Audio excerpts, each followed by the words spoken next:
Hi friends, ஆடி திருவிழாவுக்காக அன்னதானம் பண்ணிகிட்ருக்கோம். சமைச்சிட்ருக்காங்க சமையல்காரங்க. எண்ணெய் ஊற்றி பச்சை மிளகாய், வெங்காயம் நல்லா வதக்கிக்கிறாங்க.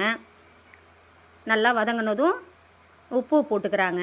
இப்போயே வெங்காயம் வதங்கிறதுக்காக புதினா மல்லி போட்டு அதையும் நல்லா வதக்கிக்கிறாங்க. வதங்கினதும் இஞ்சி பூண்டு பேஸ்ட்டு, அப்புறம் தயிர் ஊற்றுறாங்க. தயிரையும் ஊற்றி நல்லா கலக்கிக்கிறாங்க. நல்லா வதங்கினதும் தயிர் தான் ஆட் பண்ணுறாங்க.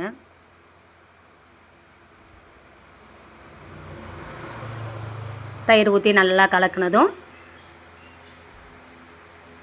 தக்காளி கட் பண்ணி வச்சுருக்கோம். மசாலா பொடி எல்லாம் வறுத்து பொடியாக்கி வச்சுருக்கோம். லெமன் ஊற்றுறாங்க. லெமனையும் ஊற்றி மசாலா பவுட்ரு எல்லாத்தையும் போட்டு நல்லா கலந்துக்கிறாங்க. இது பூண்டு பேஸ்ட்டு, அது இஞ்சி பேஸ்ட்டு, இது பூண்டு பேஸ்ட்டு. நல்லா வதக்கிக்கிறாங்க. தக்காளி கட் பண்ணி வச்சுருந்ததை போட்டுக்கலாம். நானே போடுறேன், கொஞ்சம் ட்ரை பண்ணி பார்க்கலான்ட்டு கொஞ்சம் ஹெல்ப் பண்ணிகிட்ருக்கேன். நல்லா தக்காளி போட்டுக்கிறோம். அப்புறம் கொஞ்சம் மல்லியும் புதினாவும் போட்டுக்கிறோம். Masala powder, chicken masala,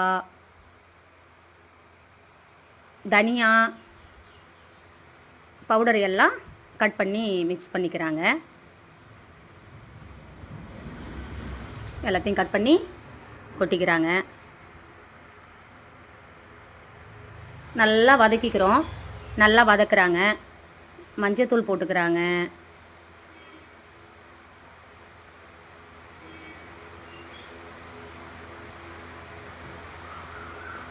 masala powder எல்லாத்தையும் போட்டுட்டு நல்லா வதக்கிட்டு தண்ணி ஆட் பண்ணிக்கிறாங்க. தண்ணியை ஊற்றி நல்லா கொதிக்கிறதுக்குள்ளே அரிசியை கொட்டி நல்லா அலசிக்கிறாங்க. அலசிட்டு கொதித்ததும் போட்டுடுறாங்க. போட்டு எல்லாத்தையும் கலக்கி நல்லா வெந்து வருது. அவருங்க கொதி வந்துருச்சு. மல்லி தழை திரும்பவும் போடுறாங்க. அப்புறம் நெய் கொஞ்சம் ஊற்றுறாங்க. நெய் ஊற்றிட்டு இதில் என்னன்னா பாருங்கள், சாஸு ஊற்றுறாங்க. அது நான் இது முறையே பார்த்ததில்ல. இவங்க தான் ஊற்றுறாங்க. ஏன் அப்படின்னு கேட்டதுக்கு அது கொஞ்சம் அந்த புளிப்பை எடுக்கும், புளிக்காது, அவருங்க சாஸ் ஊற்றுறாங்க. அப்புறம் மல்லி பவுடர் கொஞ்சம் வச்சுருந்தது, எல்லாம் வறுத்து வச்சுருந்ததை கொஞ்சம் மிக்ஸ் பண்ணுறாங்க. நெய் திரும்ப ஊற்றிக்கிறாங்க. அப்புறம் தம் கட்டி சாப்பாடு ரெடி ஆகிடுது. அன்னதானம் ரெடி.